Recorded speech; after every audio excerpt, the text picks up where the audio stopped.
Olá e bem-vindos! Hoje a gente vai fazer uma análise mais a fundo de um texto que, nossa, há milênios mexe com a nossa forma de pensar sobre espiritualidade, dinheiro e até ansiedade, que é o capítulo 6 do Evangelho de Mateus. E para nos ajudar nesse mergulho, a gente tá com duas Bíblias de estudo, a versão Holman e a NAA, que é a Nova Almeida Atualizada. Elas vão ajudar a gente a desembrulhar as camadas desse texto, né? Exato. E o interessante é que, ao ler o capítulo, uma pergunta central parece que fica pulsando por baixo de tudo, sabe? Seja falando sobre caridade, sobre oração ou finanças. Sim. A pergunta é: para quem a gente está vivendo? Para qual plateia a gente está atuando no dia a dia? Isso. O texto parece obcecado com essa ideia, né? O que acontece quando a gente vive para a audiência errada?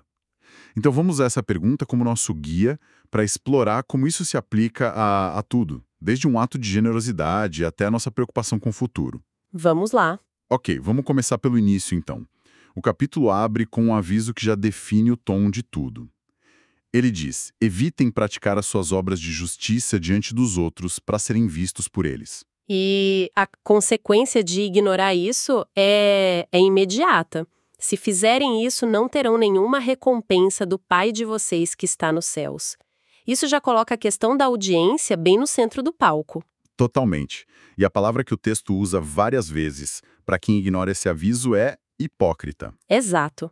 E nas nossas fontes, a gente vê que a palavra grega original, o hipócrites, não significava, assim, primariamente alguém que finge ser o que não é. O sentido original era de um ator de teatro. Ah, um ator. Sim, alguém que usa uma máscara e representa um papel. A imagem toda é de uma performance. Entendi. Então a crítica não é o ato em si, tipo dar, orar, jejuar. Não, de forma alguma. Mas é a performance. É fazer isso para uma plateia humana em busca de aplausos. Justamente. E os exemplos que ele usa são muito visuais. O primeiro é sobre dar esmolas, né? Quando você der esmola, não toque trombeta diante de si. Fico pensando, hoje em dia essa trombeta seria tipo um post na rede social sobre uma boa ação que a gente fez. É uma analogia perfeita. A nota na fonte Ullmann até sugere que tocar trombeta era provavelmente uma hipérbole, um exagero para criar um impacto. Ninguém saía literalmente tocando uma trombeta, né? Exato. Mas o princípio é o mesmo. A trombeta moderna pode ser um post, pode ser um e-mail para a empresa toda, qualquer coisa que chame atenção para a nossa própria generosidade. E o texto propõe o oposto. Um segredo tão radical que a sua mão esquerda não saiba o que a direita está fazendo. Nossa, essa imagem é muito forte. É muito forte. É um nível de descrição que parece quase impossível. Mas o que me intriga é o porquê. Por que tanto foco no segredo? Qual é o custo de atuar para a plateia errada? O custo é a recompensa. O texto apresenta duas opções. A recompensa dos homens é o aplauso, o reconhecimento. O status. Isso, é imediata, é pública e é passageira. A recompensa do pai, por outro lado, é descrita como sendo dada em secreto. Entendi. A ação é a mesma, mas a audiência muda tudo? Muda a natureza da recompensa. Viver para a aprovação dos outros nos prende nesse ciclo de performance constante. Viver para essa audiência secreta cultiva uma integridade interna que não depende dessa validação de fora. Isso se conecta perfeitamente com o que vem logo em seguida, sobre a oração. É o mesmo princípio. O mesmo. Não orar de pé nas sinagogas e nos cantos das praças para serem vistos pelos outros. Em vez disso, a instrução é entrar no quarto, fechar a porta e orar em particular. Mas é importante lembrar, e a nota da Bíblia NA esclarece isso bem, que Jesus não está condenando toda a oração pública. Ele mesmo orou em público. Ah, sim, claro. A crítica é contra a oração que é feita para o público, a intenção de transformar a comunicação com o divino num espetáculo para os humanos. De novo, a pergunta é: para quem você está falando? Para Deus ou para as pessoas ao seu redor que estão ouvindo? Faz sentido. A mudança do espaço físico, da praça para o quarto, é um símbolo de uma mudança de foco interior, né? Do horizontal para o vertical. Exatamente. Sabe, fico pensando na ordem das coisas aqui. Primeiro, o texto nos ensina a agir e orar em segredo, focando nessa relação vertical. E logo em seguida, sem nenhuma transição, ele mergulha no tema do dinheiro, dos tesouros. Parece uma mudança de assunto, mas talvez não seja. Não é mesmo. Se a gente pensar bem, a conexão é direta e profunda. O que ocupa nossos pensamentos mais secretos, nossas preocupações mais íntimas? Geralmente são essas coisas, né? Nosso lado espiritual e a nossa segurança material. Pois é. O texto simplesmente junta os dois. Ele apresenta o Pai Nosso como um modelo de oração que primeiro foca no reino de Deus, vem o teu reino, e só depois nas necessidades materiais. O pão nosso de cada dia nos dá hoje. E essa ordem de prioridades na oração parece ser o gancho para tudo que vem depois sobre dinheiro. É como se o texto dissesse: ok, agora que você entendeu como orar, vamos ver se o seu extrato bancário reflete essa mesma ordem. Exatamente. A oração estabelece a hierarquia de valores ideal e a sessão sobre tesouros testa se essa hierarquia é real na nossa vida. A instrução é: não acumulem para vocês tesouros na terra. E o motivo é bem claro. Sim, porque são fundamentalmente inseguros. A traça come os tecidos, a ferrugem corrói os metais e ladrões podem levar tudo. É um sistema de segurança que, no fim, está fadado ao fracasso. E em contraste, ele fala para acumular tesouros no céu, onde esses riscos não existem. E aí vem a frase que é quase um diagnóstico psicológico, né? Porque onde estiver o seu tesouro, aí estará também o seu coração. É isso, o coração segue o investimento. Não é uma ordem, é uma observação sobre a natureza humana. O que nos leva direto para aquela escolha inevitável. Ninguém pode servir a dois senhores, Deus e Mamon. Aham. E a Bíblia NAE explica que Mamon é uma palavra aramaica que personifica as riquezas. O ponto crucial aqui é que a riqueza não é vista como uma ferramenta neutra. Ela é um senhor. Ela é um senhor em potencial, uma entidade que exige lealdade e serviço. A escolha é exclusiva. Tentar servir aos dois, segundo o texto, vai levar um e odiar o outro, não tem meio termo. E tem uma metáfora aqui na fonte Holman que eu acho fascinante e que muitas vezes passa batido, que é a dos olhos como a lâmpada do corpo. Sim, essa é ótima. O texto diz que se os olhos forem bons, todo o corpo terá luz. Se forem maus, o corpo estará em trevas. E o comentário sugere que olho bom era uma expressão idiomática hebraica para um espírito generoso. E olho mau para a avareza. Exato. Essa imagem é poderosa. Ela conecta a nossa atitude em relação ao dinheiro com a nossa percepção inteira da realidade. A generosidade, o olho bom, não é só um ato, é uma lente que ilumina a vida. Permite ver oportunidades, conexões. Humanidade. Isso. Já a avareza, o olho mau, é uma lente que escurece tudo. Faz a gente ver escassez, competição, ameaças por toda a parte. Ou seja, o jeito que a gente lida com nossos recursos molda se a gente vive na luz ou na escuridão. Não é só financeiro, é existencial. Ok. Então a gente está vendo um padrão aqui. Agir em segredo, focar o coração no que é eterno, ser generoso. Mas, assim, tudo isso parece muito idealista. Para quem está no dia a dia lutando para pagar as contas, como essas ideias não soam como um conselho um pouco, sei lá, alienado da realidade? Essa é a pergunta que o próprio texto antecipa e responde.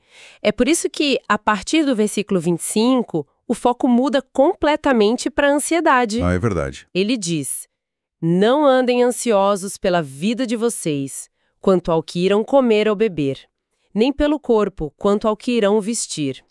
O texto reconhece que quando você para de focar no acúmulo de tesouros, a preocupação com a sobrevivência básica surge na hora. E a resposta que ele dá não é um plano financeiro de 5 passos, né? Ele aponta para a natureza. Observem as aves do céu e observem os lírios do campo. É uma mudança de ritmo e de argumento bem interessante. Sim, e a lógica que ele usa é muito inteligente. É um argumento do menor para o maior. A premissa é: Deus se importa com a criação. Certo. Se ele alimenta as aves, que não têm a capacidade humana de planejar, semear ou colher, por que ele não cuidaria dos seres humanos, que são descritos como sendo muito mais valiosos? Ou seja, o argumento não é para sermos passivos como as aves. Não, de jeito nenhum. É para confiarmos no mesmo provedor. A comparação dos lírios do campo com o rei Salomão é ainda mais radical, eu acho. Muito. Dizer que nem Salomão, em toda a sua glória, se vestiu como qualquer deles é um golpe direto na nossa obsessão por status, por marcas, por aparência. Totalmente. Salomão era o símbolo máximo de riqueza e poder. E o texto está dizendo que a beleza natural e sem esforço de uma flor supera o auge do artifício humano. É uma reordenação completa de valores. Sim, a beleza que impressiona Deus não é a que vem do esforço de acumular e exibir, mas a que floresce da sua própria natureza. E aí ele conclui: se Deus veste com tanto esplendor a grama, que é tão efêmera, não cuidará de vocês? A ansiedade, nesse contexto, é apresentada como uma falha de lógica e de fé. Então, todo esse caminho, a motivação secreta, o coração focado no tesouro certo, a superação da ansiedade, parece que tudo converge para um ponto central, uma tese que amarra tudo. Exatamente. O versículo 33 é o clímax de todo o raciocínio. Mas busquem em primeiro lugar o reino de Deus e a sua justiça, e todas estas coisas lhes serão acrescentadas. Essa é a instrução prática que aterrissa todas as ideias anteriores. Perfeito. Não é um chamado para ignorar as necessidades materiais, mas para reordenar as prioridades. A busca principal, o foco da nossa energia e atenção, deve ser pelo reino de Deus. Ou seja, viver sobre os valores e a vontade de Deus. E a promessa que vem junto é quase uma consequência lógica. E todas essas coisas, comida, bebida, roupas, lhe serão acrescentadas. É importante notar, como as fontes apontam, que não é uma promessa de riqueza, né? De forma alguma. Não é um upgrade no estilo de vida. É uma promessa de suficiência. Exato. A ideia de que, ao focar no que é principal, as necessidades secundárias serão cuidadas. É uma inversão da nossa lógica padrão. Como assim? Coisas espirituais.